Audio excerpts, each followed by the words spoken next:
My name is Jorge Nicolás Leal. I'm a historian, cultural urban historian of Southern California, 20th century, 21st century. The first time I heard about Proposition 187 was actually in a classroom. I was a high school student at the time. I was, and I am still an immigrant. And that was in the spring of '94. There had been rumblings in '93, and I was a teenager, so that was kind of the last thing in my mind. But the first time I heard it, it was in my classroom, and it was a white student. I mean, white. It was actually a white professor, teacher, who taught English at Igor High School, and she was a fervent proponent of Proposition 187, which caught us by surprise to myself and my group of peers who we were all recent immigrants to Los Angeles, especially because we thought that she was a teacher and she would be siding with us because we were good students, or at least we tried to be as good students as we could. But then she would employ this message of we don't need any more illegal immigrants in the United States. They're taking away benefits that should belong to citizens, and so we were really taken aback. I was really taken aback, and being an English class, but English being my second language, basically all the essays I did during that class, all that spring, was to try to refute that immigrants were a burden to the U.S. But that really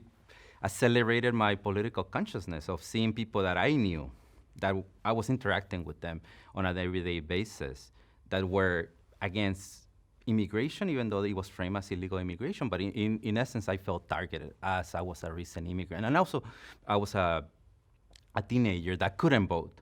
So that really I started to think, how can I counter this? How can I also assert the dignity of immigrants? Well, there were rumblings before the actual proposition was put into the ballot. But I think we were not really thinking that was going to happen. But the tensions were between us being recent immigrants. I was what it was called an ESL student, English as a second language. And the tensions were with students that were born in the US. And this was not only racial, it was also intra-ethnic. So second, third generation Latino students, Mexican American students were also at some points either questioning our presence in the U.S., sometimes throwing insults at us. Go back to Tijuana, which is quite interesting because I'm actually from Guadalajara. But there was this discourse that was already percolating in the environment.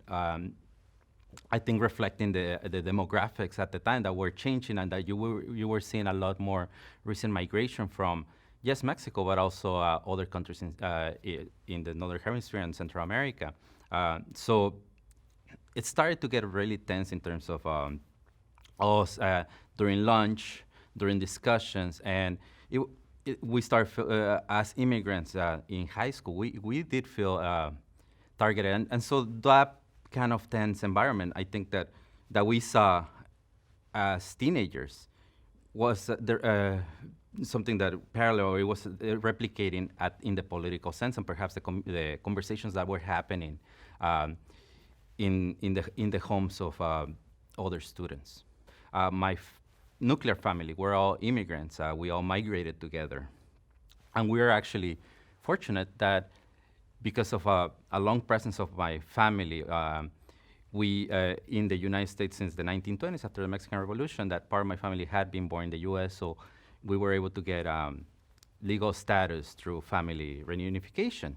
So I was a legal resident then. My family was a legal resident then, but we have other members of our family that were not, that had unauthorized migratory status. And those conversations with them, but also with family members that were, as I said, older, that were born, raised in the U.S. or have been in the U.S. For generations, they were actually in favor of 187. And so that caused a lot of conflict within our family, because even though they were replicating the rhetoric that the supporters of the proposition that this was meant only for so-called illegal immigrants, we we all felt that it was about all of us, the members of our family that were not legal at the time, and also us as legal immigrants. So some of us stopped speaking to each other. Others, we started trying to persuade the people that were supporting 187 that it actually meant an attack on the whole community. I actually, as a 17-year-old, I wrote them a letter in my still very halted English to my the members of my family that were in favor of 187, trying to persuade them through my my letters that they should understand that it was an attack on all of us, and that we would like to have their solidarity, not only for all of our family members, regardless if we were legal immigrants, U.S. citizens, or undocumented.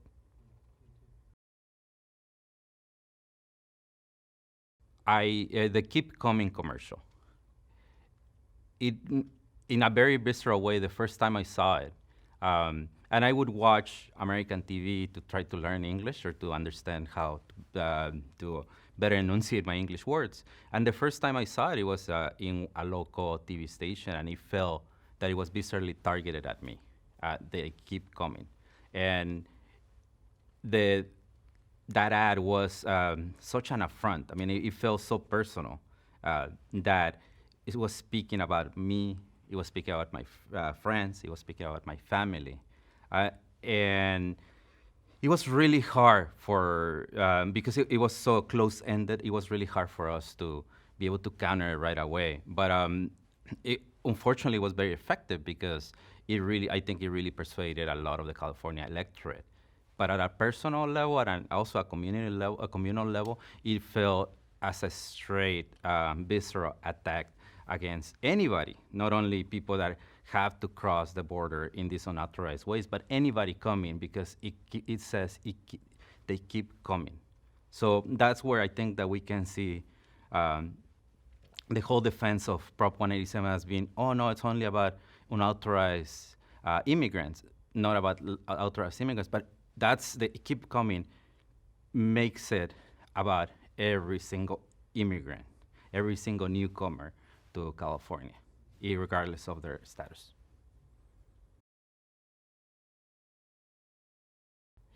I was present in the march of October 16, yes, along with my family, and it was and still a very emotional moment, because we come from Guadalajara, we come from Mexico, and my parents were part of the generation that saw the repression of the Mexican government towards any type of social movements.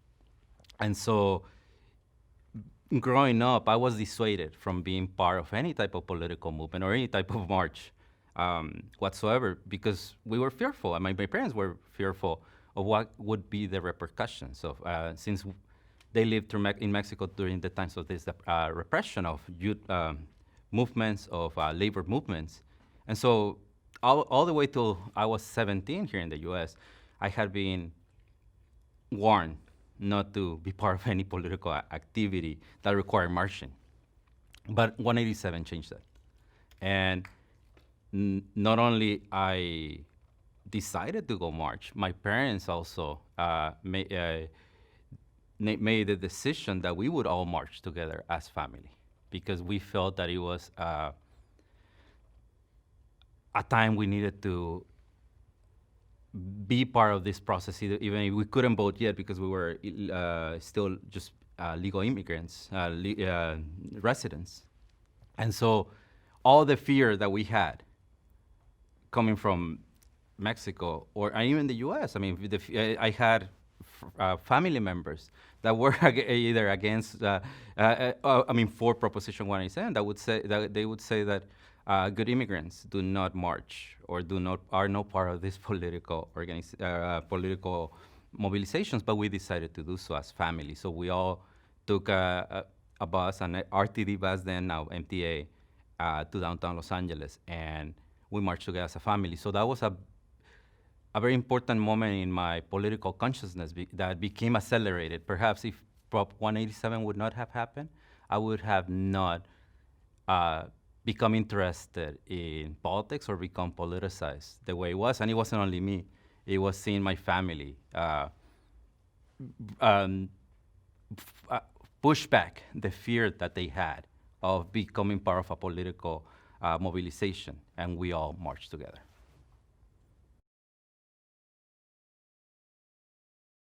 Rock en español, rock latinoamericano, however you want to call it. The first thing that meant for me and other peers here in Los Angeles, it was it created a place. And it created a place for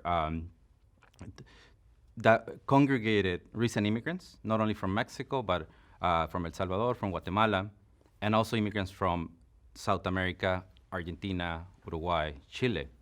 And the music acted as a conduit to create a space where, as immigrants, we would feel welcome, we will feel as part of a greater community of immigrants. That was the first part of, and that's what attracted me as a young person going to these shows. And of course, the music and being around people of my same age, having fun.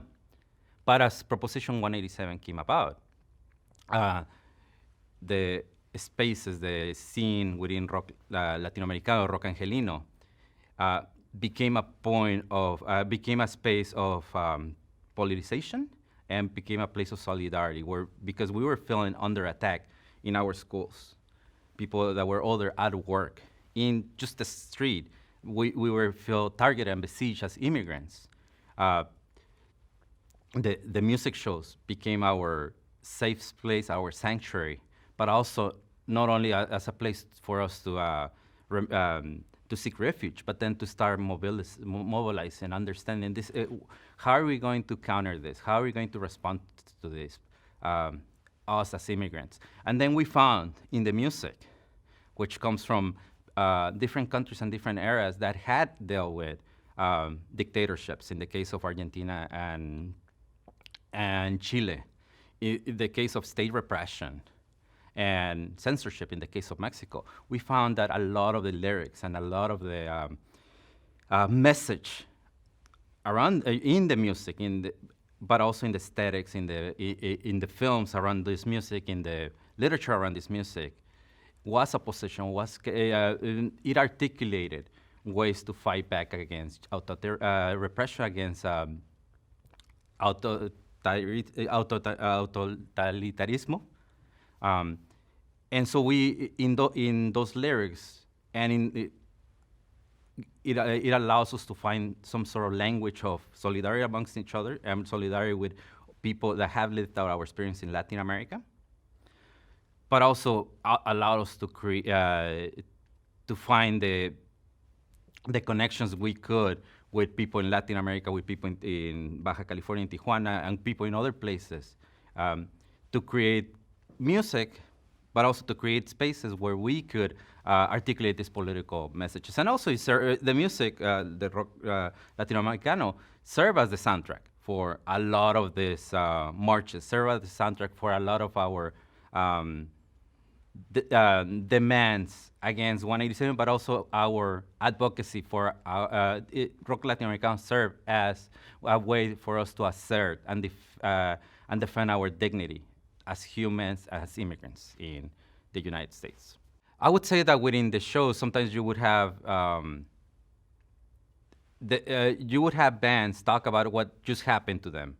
And so in here, I'm thinking of Los Olvidados with their song Viernes, which is about an immigrant trying to find work and going to a place and asking for work, and somebody asking them in English, "Do you have a green card?" And the person the narrator in the song saying, "Well, I don't even have a car, and much less a green card." And so this understanding of not having the proper documentation, and those were lyrics that reflected on some of our experiences of not being able to find work or not being able to be visible in this society because of a lack of documentation.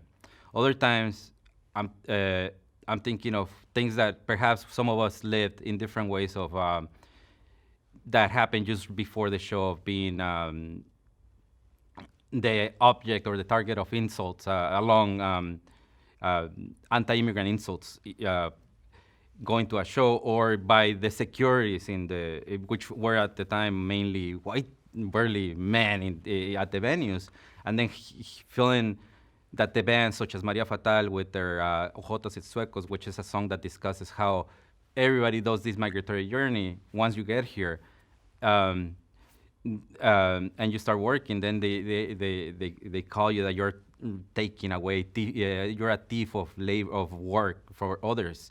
And those are experiences that I think that we resonated because it might have happened to us right before we came to the show, or as in during those weeks. And then once we were at a concert, we would hear something similar to our experiences in the everyday uh, of Los Angeles or Southern California in 1994, which was a time that we felt this targeting either on an everyday basis in our either at work or at school. So going to these shows felt that those bands were talking about our experience, and in a way we were trying to commiserate about each other, but also understand that we were together in this, trying to see how we were going to articulate um, our response, our fight to it. I think that as cultural producers, bands and musicians sometimes are at the forefront of in terms of what's changing in society, what's changing in politics. And I think that particularly the bands that were composed of immigrant members here in Los Angeles, or people that were such as Tijuana, that went back and forth in the border and really understood what was going on even before 187 came about. So the anti-immigrant sentiment that we see in '94, it's kind of like a crescendo what had already happened in the years before. I think that the sound and the lyrics that we hear by bands like Tijuana No, like Maria Fatal, Los Olvidados, Ley de Hielo, that are created during that time have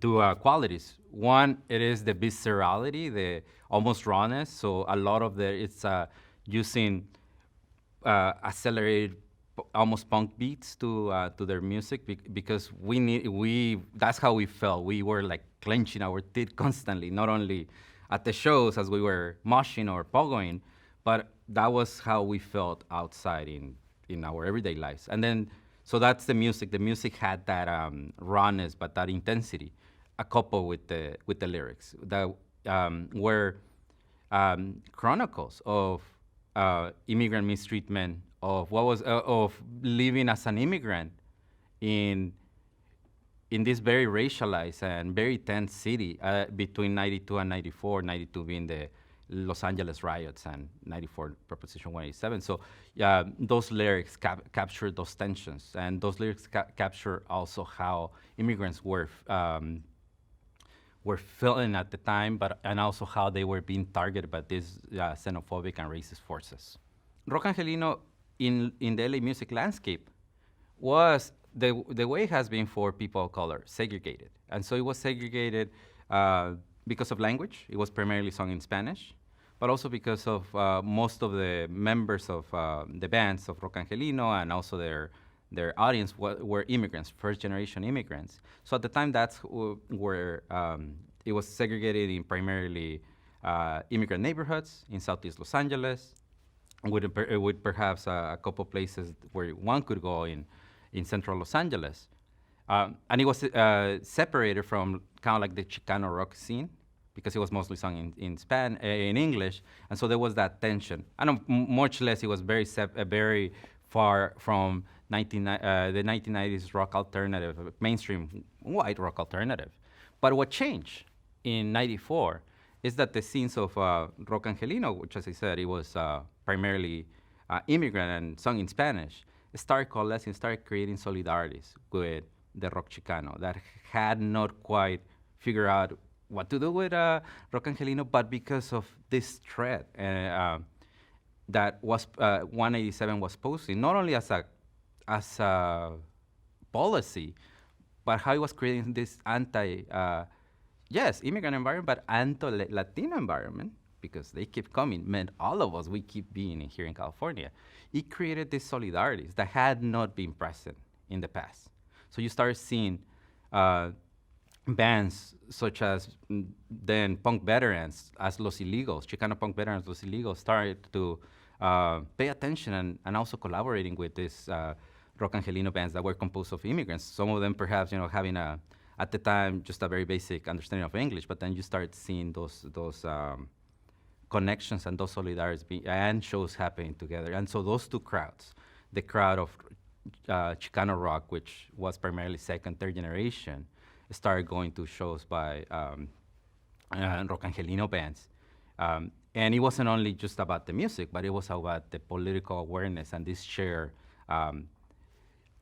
identity along ethnicity, understanding themselves as this pan-Latino identity, and also that the music had a message. So both Chicano rock and rock angelino started developing and having a more acute political message at the time.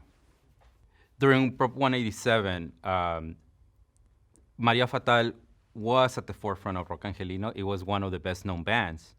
And they get to be signed by Aztlan Records as an indie label that was releasing records by US-based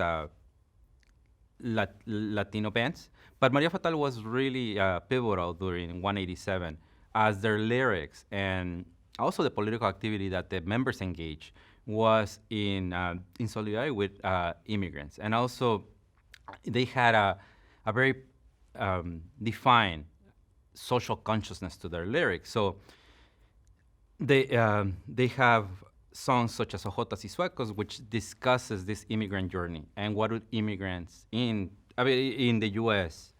Confront once they are here, and the rejection, the scapegoating of immigrants, and that's in their songs. Also, Maria Fatal began to create bridges between the rock angelino scene and the rock Chicano scene.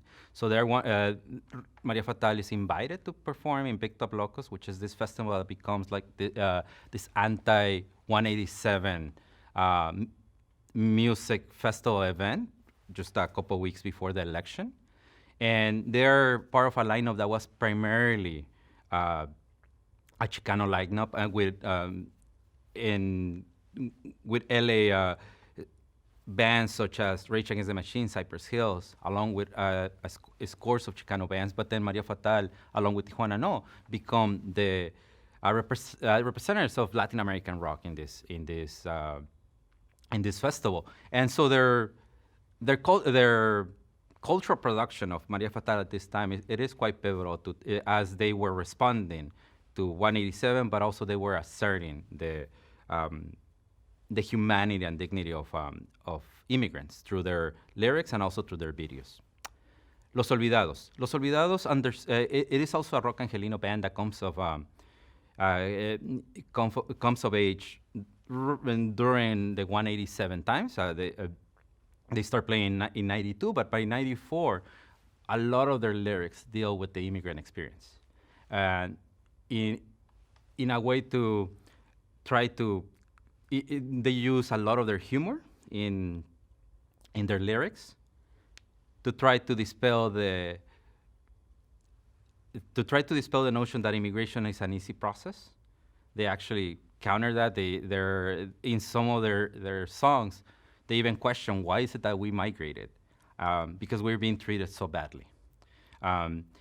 So in others, they counter the notion of assimilation.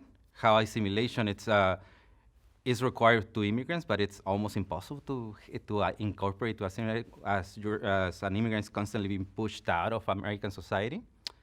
And also Los Olvidados, what they do with their cultural production, with their lyrics, it is also to point out how Mexico and other countries, by extension, have expelled immigrants and then completely forgotten about them. This is why they take their name, Los Olvidados, the forgotten ones, because they're forgotten in their country, once they migrate and they're even seen as traitors. But then in the U.S., they're forgotten as members of society. So the lyrics, the cultural production of Los Olvidados do reflect on those times. And people that would go and see them or would listen to their songs really took on that message. They even tie their they even tie and question the force of migration all the way to colonization. And this in a 3 to 4 minute song, which is quite brilliant. And so they, along with Maria Fatal, Los Olvidados are able to find an audience not only in rock angelino with immigrants, but also second, third generation. So they become quite popular at college campuses, particularly with Latino, Chicano, our student organizations. Other two bands that were also pivotal is Ley de Hielo, whose lyrics are a little bit more simplistic, but they discuss Pete Wilson in derisive ways, but as a way of like this very raw response to Pete Wilson in their lyrics. And Eclipse, one of the first rock angelino bands that gets a chance to record a record, their first, let's call it hit, or their first single from the record is actually called Qué triste vive mi gente en los Estados Unidos. How sad my people live in the U.S. And it's this critique of, again, the unfulfilled promise of immigration, the hard work that it takes to be a migrant. And Eclipse also questions how, or Eclipse makes visible the tension between immigrants and second, third generation Latinos in the U.S., which is something that we would see during Proposition 187. So it's really taken together, Maria Fatal, Los Olvidados, Ley de Hielo, Eclipse, during these times and with their songs, with their videos, and their performances, they become the chroniclers of the immigrant experience. Not only as like, this is how bad this is, but also they try to articulate a response to how immigrants could fight back against this nativism that they were experiencing. Tijuana No. It is a band that obviously is from Tijuana, Mexico. But what Tijuana, the presence of Tijuana No in Los Angeles extends throughout the 1990s and the 2000s because as people living in the border, they understood the forces of racism in ways that perhaps other bands in other parts of Latin America didn't quite understand them in the same way, so it took them a little more. Tijuana No, because of many of their members, in particular Luis Guareña, being part of first the punk scene, the Borderlands punk scene. He knows and he's connected to different circuits, so he understands U.S. society in ways that, in very keen ways. So the lyrics of Tijuana No definitely discuss racism in the U.S. Also discuss the process of immigration in the border, and as a way of in their songs, they also extend and share their solidarity to people that have been marginalized throughout the U.S., Mexico, and other parts of the world. And so not only their lyrics become quite potent during 187, to denounce racism, to denounce xenophobia, but also their constant presence in Los Angeles. It was meaningful to see Tijuana No, a Mexican band, talking about these issues, extending their solidarity to immigrants and to U.S. Latinos at the time. And so their constant presence, so they're also part of Big Top Locos, this show that happens created by Cultural Clash. And they're the Mexican presence in Big Top Locos. And so the lyrics of Tijuana No and the presence of Tijuana, their constant their shows in Southern California extend that solidarity to immigrants. And so their songs become the soundtrack of how that kind of solidarity can extend across borders, and also how in just very strong ways or simplistic ways to fight back against racism. Víctimas de la 187, or Victims of 187, it is a band, an LA band, a Los Angeles-based band that it's created by members in the aftermath of 187. They have a punk message, a punk rhythm, and the message was their lyrics were talking about how immigrants were not going to be affected, what we were thinking before 187, but how they were already being affected as 187 was passed into law. And it is unfortunate that there's very few documents besides flyers and perhaps a couple of songs recorded here and there from them. But what we see, just even in the archival evidence of this band that was around from 94 to 97 or so, or perhaps a little later in the 90s, it is that they understood that they understood that their role in the music scenes in Los Angeles was to make visible who were the victims of these policies, even if 187 was held up in court. So you would see Víctimas de la 187 playing alongside other bands that were also politically conscious, both in the rock angelino scene, in the rock urbano scene, which is a scene that draws more from punk and metal, and it's primarily followed by people from Mexico City. Rock angelino being followed by immigrants from from different parts, and also they were involved in punk shows and in socially conscious spheres. These socially conscious spheres that were bands like Ozomatli would then emerge from. So even in their brief existence as Víctimas de la 187, it is important to see how cultural production and these bands were being created and what message they were being articulated in the time after 187.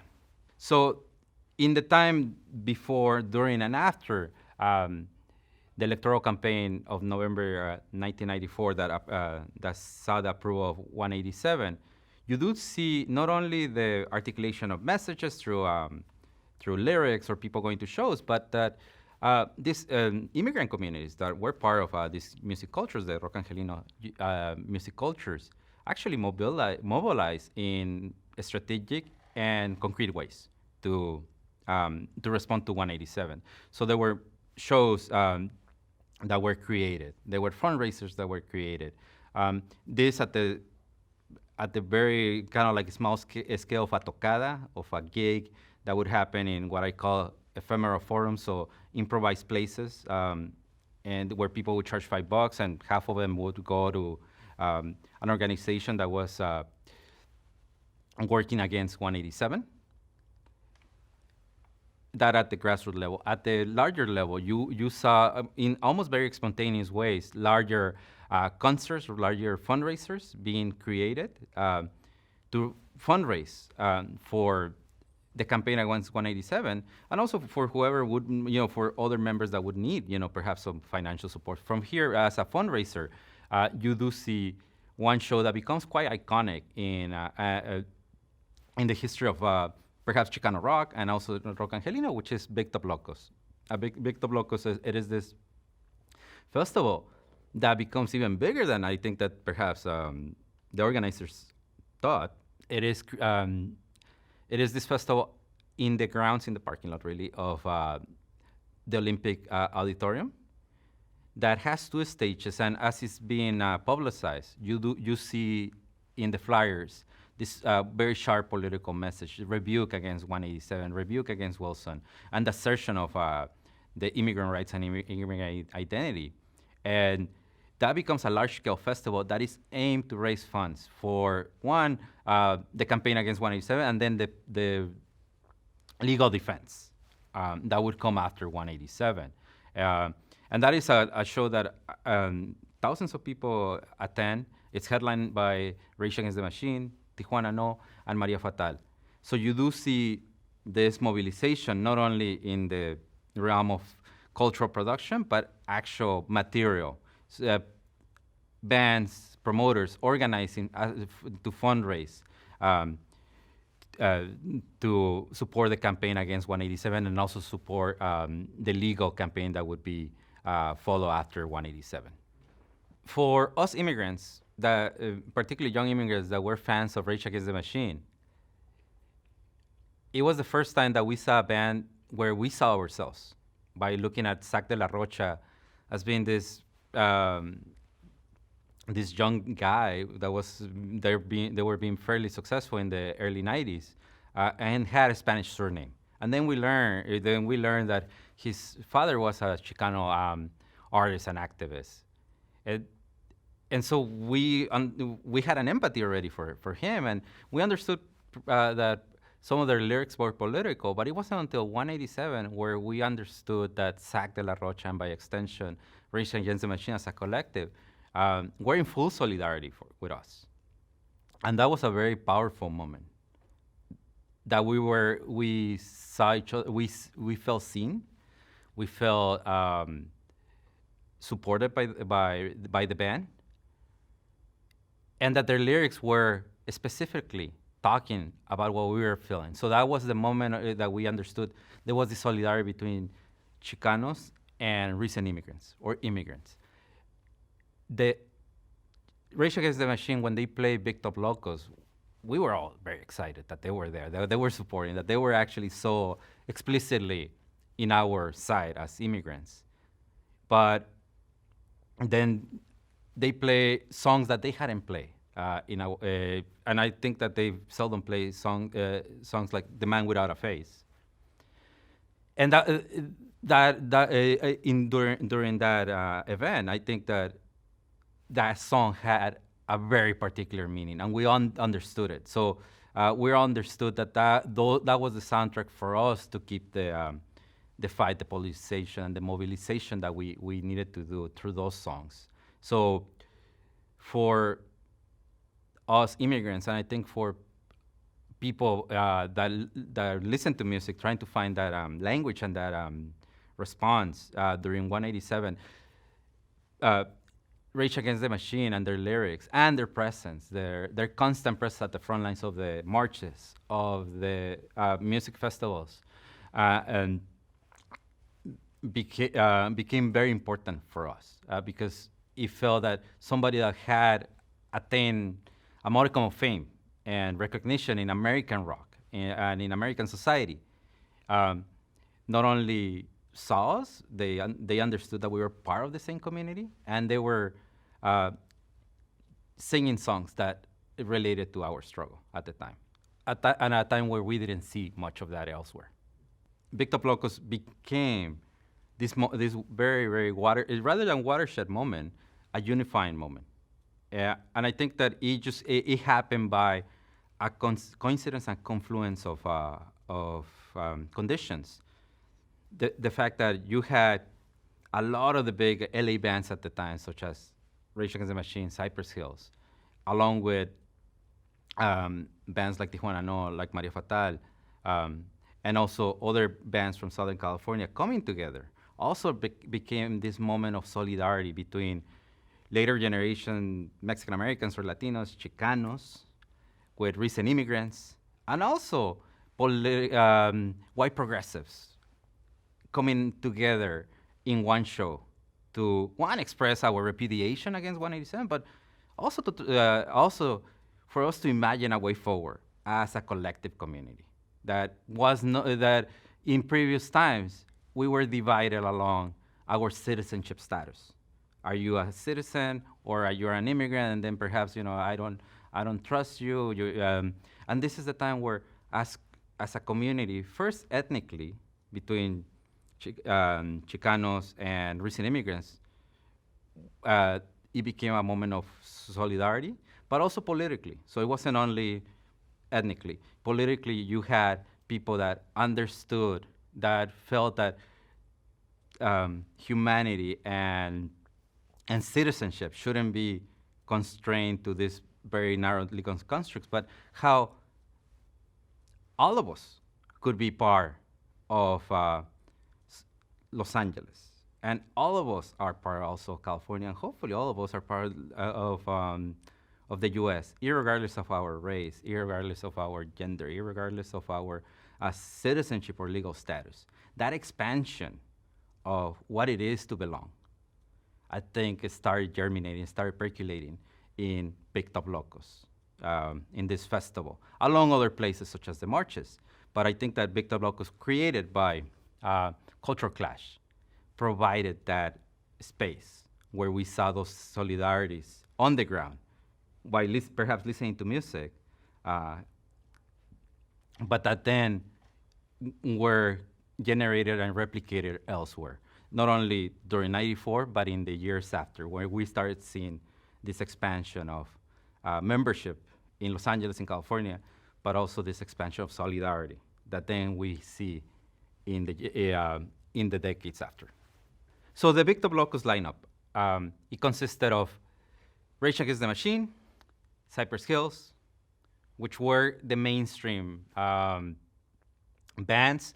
You also had these very established Chicano bands such as the Midnighters, Tierra, the elder of Chicano music, Lalo Guerrero, alongside Tijuana No from Baja California, and Rock Angelinos on Maria Fatal.